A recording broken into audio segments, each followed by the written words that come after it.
ఇక్కడ వచ్చినటువంటి పత్రికా సోదరులకు, మీడియా మిత్రులకు అందరూ కూడా పేరు పేరున నమస్కారాలు. నిన్న కూటమి నాయకులందరూ కలిసి ఒక 2 సంవత్సరాలు అయింది కూటమి ప్రభుత్వం అధికారంలోకి వచ్చిన తర్వాత.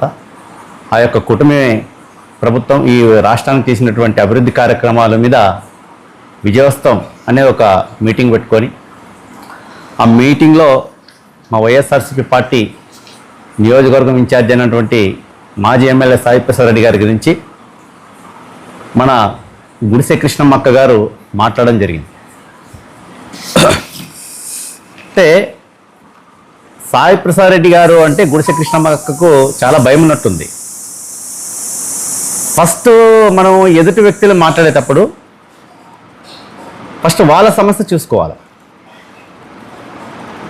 కబ్జా అనే మాటకు గుడిసె కృష్ణమ్మ గారు వాళ్ళ అక్క మన రాఘవేంద్ర ఎస్టేట్లో 3.5 సెంట్లు వాళ్ళ అక్కగారు కొన్నారు.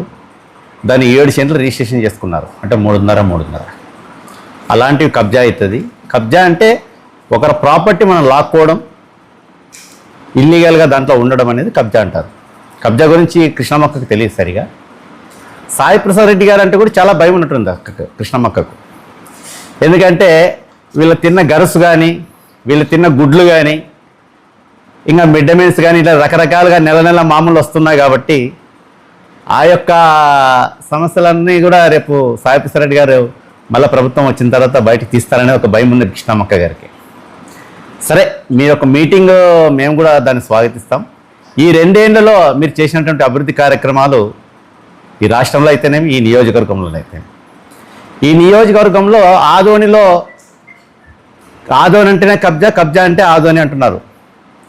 మీరు చెప్పింది 100% కరెక్ట్. ఎందుకంటే ఈ కుటుంబ ప్రభుత్వం 2 సంవత్సరాలు వచ్చిన తర్వాత బతికి ఉన్నటువంటి వ్యక్తిని చనిపోయినట్టు ఆధార్ కార్డు సృష్టించి ఎస్కేడి కాలనీలో దాదాపు 1.5 కోటి విలువ చేసే ఒక ల్యాండ్ని, ఒక ప్లాట్ని రిజిస్టర్ చేసుకున్నారు కూటమికి సంబంధించిన కొంతమంది నాయకులు. తర్వాత ఒక 5 ఎకరాల పొలాన్ని, దాన్ని కూడా ఫేక్ డాక్యుమెంట్ పుట్టించి దాన్ని రిజిస్టర్ చేసుకోవడానికి ప్రయత్నం చేశారు. తర్వాత జగనన్న కాలనీలో 2100 కట్టిన దగ్గర ఇదే కుటుంబానికి సంబంధించిన వాళ్ళు జెండాలు పెట్టి అక్కడ ప్లాట్లు క్లీన్ చేయడానికి పోయినా జరిగింది. మరి ఇక్కడ ఉన్నటువంటి పార్థసారథి గారు, ఎమ్మెల్యే గారు, పాత బ్రిడ్జి పడిపోయేదానికి వస్తుంటే దాన్ని మరమ్మతుల కోసం చూడడానికి వస్తే పబ్లిక్ నిలబెట్టి అడిగినారు. సూట్ కేసులు వస్తూ ఉన్నాయి, ఎవరు వచ్చినా మాకు న్యాయం జరగడం లేదని చెప్పేసి. ఇవన్నీ కూడా లోపాలన్నీ అక్కడే ఉన్న అక్క కృష్ణమ్మక్క గారు. మీరు ఆదోనికి అభివృద్ధి, సాయి ప్రసాద్ రెడ్డి 15 సంవత్సరాలు ఎమ్మెల్యేగా ఉన్నారు, ఆదోనికి అభివృద్ధి ఏం చేయాలని చెప్పినారు. సాయి ప్రసాద్ రెడ్డి గారు ఎమ్మెల్యేగా అయిన తర్వాత రామ్జల చెరువు మరమ్మతులు చేయించి ఈరోజు పోయి చూడండి అది ఎలా ఉన్నదో. మరి గతంలో ఎలా ఉండేది, ఇప్పుడు ఎలా ఉండేది, ఇప్పుడు ఎలా ఉందని చూసుకోండి. ఆదోన్లో పార్కులు సాయి ప్రసాద్ రెడ్డి గారు మహావీర్ కాలనీ అయితేనేమి, ఎంఐజీ అయితేనేమి, ఇంద్రనగర్ అయితేనేమి, ఎల్ఐజీ అయితేనేమి, హెచ్ఐజీ అయితేనేమి, అక్కడ పోయి మీరు పార్కులు చూసుకోవచ్చు. ఓపెన్గా ఉన్నాయి అవన్నీ పార్కులు, పబ్లిక్ అంతా యూజ్ చేసుకుంటున్నారు. అదొకటి. బైపాస్ రోడ్ చెప్పినారు. బైపాస్ రోడ్ సాయి ప్రసాద్ రెడ్డి సొంతం కాదు, అది సాయి ప్రసాద్ రెడ్డి తెచ్చారు. ఆయన స్వలాభం కోసం అన్నారు. ఏ ప్రభుత్వ పథకాలు ఎవరు స్వలాభం కోసం ఉండవు. ప్రజల అంటే అక్కడ సాయి ప్రసాద్ రెడ్డి గారు మాత్రమే తిరుగుతారా, పబ్లిక్ ఎవరు తిరగరా? మరి మెడికల్ కాలేజు సాయి ప్రసాద్ రెడ్డి గారి స్వలాభం కోసమే అన్నారు. మరి సాయి ప్రసాద్ రెడ్డి గారి ఫ్యామిలీ మాత్రమే చూపించుకుంటారా? 575 కోట్ల నుంచి 600 కోట్ల వరకు అది తీసుకుని వస్తే దాని మీద అతిగతి లేదు ఇంతవరకు. మరి 3 పార్టీలు కలిసి ఆ యొక్క మెడికల్ కాలేజీని తెప్పించలేకపోతున్నారు. కానీ మాటలు చూస్తే పెద్దగా మాట్లాడుతున్నారు అక్క కృష్ణమ్మక్క గారు. తర్వాత ఆదోన్లో మెడికల్ కాలేజ్తో పాటు ఉర్దూ కాలేజ్, స్త్రీలకు, మన మైనార్టీ లేడీస్కు ఉర్దూ కాలేజ్, తర్వాత పాలిటెక్నిక్ కాలేజ్, తర్వాత డిగ్రీ కాలేజ్కు 5 ఎకరాల స్థలం, తర్వాత ఐటీఐ కాలేజ్. జగనన్న కాలనీలో 10,000 పట్టాలు ఇచ్చినారు. మీరు ఎక్కడైనా పట్టా ఇచ్చినారా? 2 సంవత్సరాలు ఏంది మీరు కూటమి ప్రభుత్వం అధికారంలోకి వచ్చిన తర్వాత ఈ లోకల్గా ఉన్నటువంటి మీరు కూడా మీరు అంత బలమైన నాయకులే ఉన్నారు కదా ఇక్కడ. మరి ఇంతవరకు ఒక పట్ట ఎక్కడైనా ఈ 2 సంవత్సరాల్లో ఎవరికైనా ఇచ్చినారా? ఇవ్వలేదు. తర్వాత 6 ఎకరాల్లో మీరు చూడండి, మైనార్టీ పిల్లలకు 0 నుంచి 10th వరకు రెసిడెన్షియల్ స్కూల్ అన్ని వసతులతో కల్పించిన అదొక ఇంద్రభవన్లో కొంత పోయి చూడండి మీరు ఒకసారి. తర్వాత అర్బన్ హెల్త్ సెంటర్లు 3 తెచ్చారు. ఎందుకంటే అవన్నీ కూడా మీరు షాదీఖానాకు గతంలోన ఎంపీ ఫండ్ ద్వారా దాదాపు ₹1 కోటి దాన్ని శాంక్షన్ చేయడం జరిగింది. విలేజ్ క్లినిక్లు ఇట్లా రకరకాలుగా ఆదోని తీసుకురావడం జరిగింది. సంక్షేమ పథకాలన్నీ కూడా సాయిప్రసాద్ రెడ్డి గారు తెచ్చినారు. మరి ఈ 2 ఏళ్ళలో మీరు ఆదోని ప్రజలకు ఏం తెచ్చినారు? ఒక్కటని చెప్పండి. ఈ 2 సంవత్సరాల్లో మీరు ఏమైనా తెచ్చారా? మరి సాయిప్రసాద్ రెడ్డి గారు సీట్ గోవిందా అంటున్నావు, మరి నువ్వే ఏమైనా సీట్లు ఇస్తావా సాయిప్రసాద్ రెడ్డి గారికి? అది మా పార్టీ ఆంతరిక విషయాలు డీలిమిటేషన్ అయితే మరి బీసీ కావచ్చు, ఇంకొక సీట్ పెరుగుతుంది. అసలు మీరు బలమైన వ్యక్తులు కాదనే చెప్పేసి వేరే వాళ్ళు తీసుకొచ్చి టికెట్ ఇచ్చినారు ఇక్కడ. అసలు మీకు సీట్ వస్తుందో లేదో కనుక్కోండక మీరు ఫస్ట్. మీలో ఎవరికి సీట్ వస్తుంది ఎవరికి రాదు అది కనుక్కొని మాట్లాడితే బాగుంటుంది. మీకే దిక్కు లేదు, మరి మా పార్టీ గురించి మాట్లాడతారు. మా పార్టీ ఆంతరంగిక విషయాలు మా పార్టీ హైకమాండ్ ఏం చేస్తుందో ఎవరికి ఇవ్వాలనో వాళ్ళకి ఇచ్చేస్తారు. సాయిప్రసాద్ రెడ్డికి ఎక్కడ ఆయన సీటుకు డోకలేదు. ఆయన విజయాన్ని మీరు ఎంతమంది కలిసి కట్టుకు వచ్చినా ఆపలేరు. కృష్ణమ్మక్క గారు ఒకటి తెలుసుకోవాలా, ఏం ఊగిపోతున్నారు, ఏమంటారు జాతరలో డోలు కొడితే ఎట్లా ఊగుతుంటారు అలా మా సోదరిమణి కృష్ణమ్మక్క గారు ఊగిపోతూ ఉంటారు.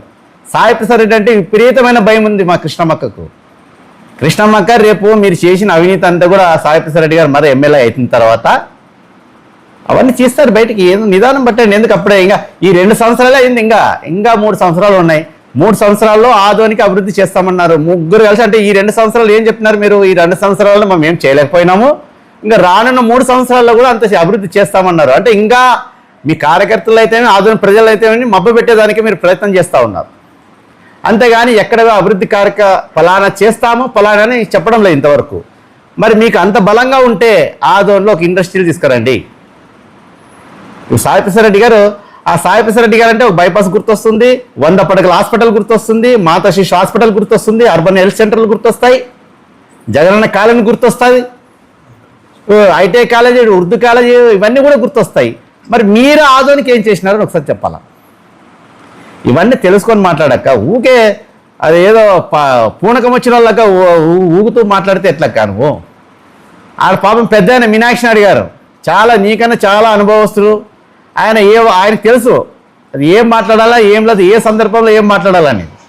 మీరు ఊగిపోతూ సాయిప్రసాద్ రెడ్డి భయము విపరీతంగా ఉన్నట్టుంది మా సోదరమని కృష్ణమ్మక్కకి.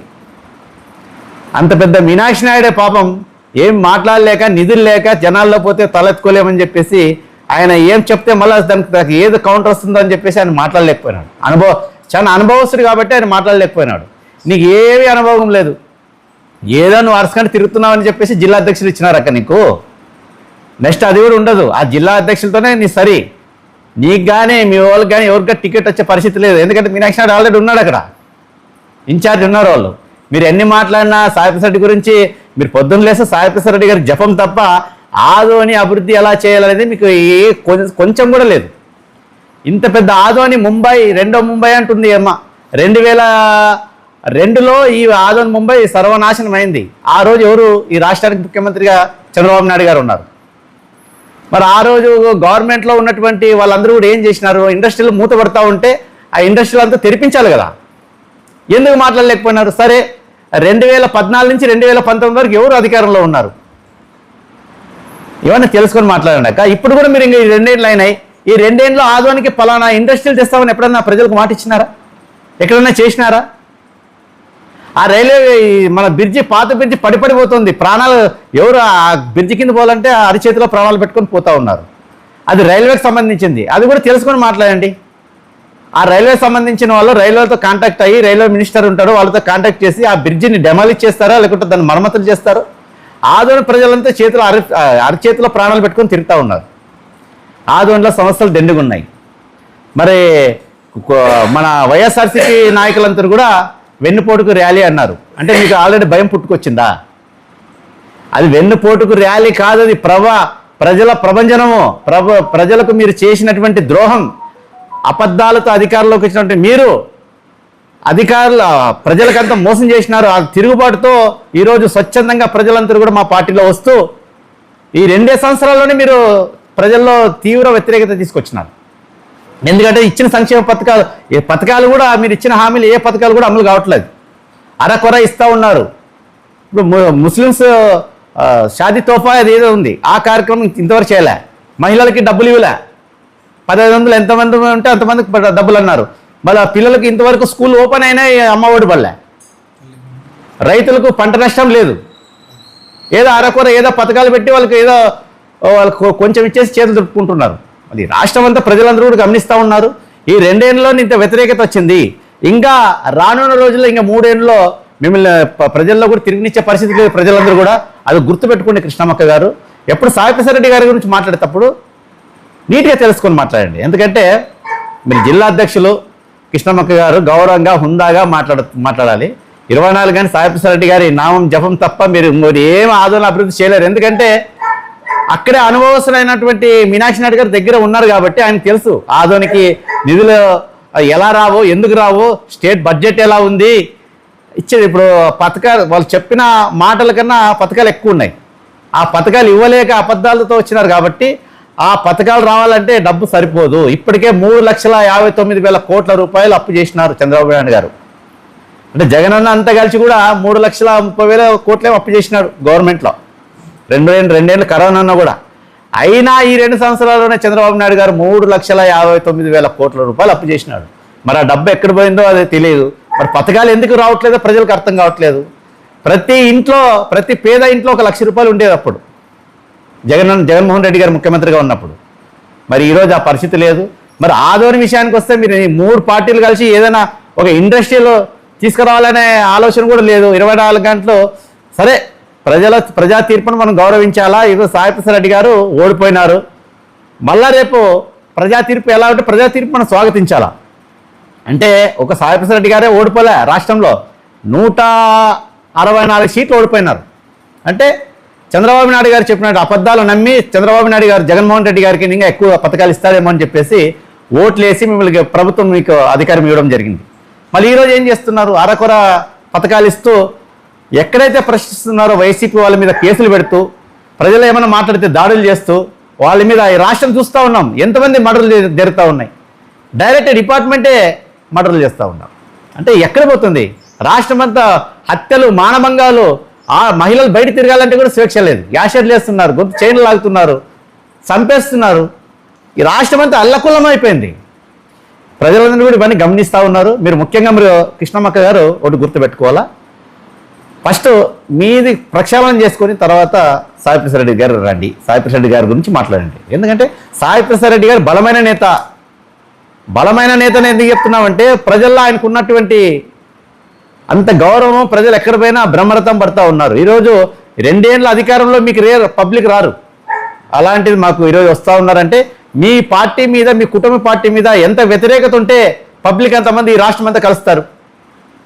వైసీపీ వాళ్ళు ర్యాలీ చేస్తున్నారు, ఏదైనా బురద వెళ్తున్నారు, అబద్ధాలు చెప్తున్నారు, అవి ఇవి చేసినారు, గతంలో అవి చేసినారు, ఇవి చేసినారని మాట్లాడుతూ ఉన్నారు.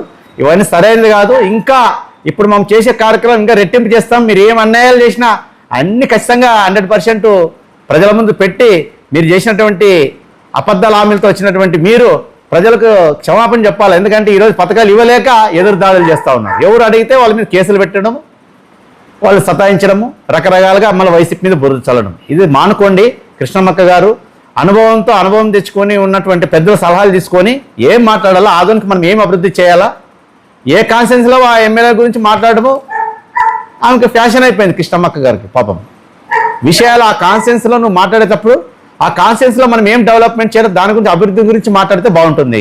ఆదోనికి ఏం తేవాలి, ఏం తీసుకొస్తే బాగుంటుంది, ఆదోని ప్రజలందరూ కూడా హర్షిస్తారు అనేది తీసుకురావాలి. కానీ 24 గంటలు సాయిప్రసాద్ రెడ్డి గారు జపం చేసుకుంటూ ముందుకు పోతున్నారు. మీరు సాయిప్రసాద్ రెడ్డి గారు సీట్ అంటున్నారు, మరి డీలిమిటేషన్ అయితే ఇంకో సీట్ పెరుగుతుంది అంతే. నువ్వేం టికెట్ ఇచ్చే పరిస్థితి లేదు కదా, నీకే దిక్కులేదు. మీకెవరికి వస్తారో టికెట్ అర్థం కాదు. నీకేదో తిరుగుతా ఉన్న ఆడపిల్ల అని చెప్పేసి జిల్లా అధ్యక్షుల పదవి ఇచ్చినారు. అది కూడా ఈ పదవి ముగిస్తారు కానీ పక్క పెట్టేస్తారు. చంద్రబాబు నాయుడు గారు అంతా యూజంత్రో. చంద్రబాబు నాయుడు గారు ఎప్పుడు అబద్ధాల్లో ఆయన చెప్తూ మబ్బు పెడుతూనే ఉంటాడు.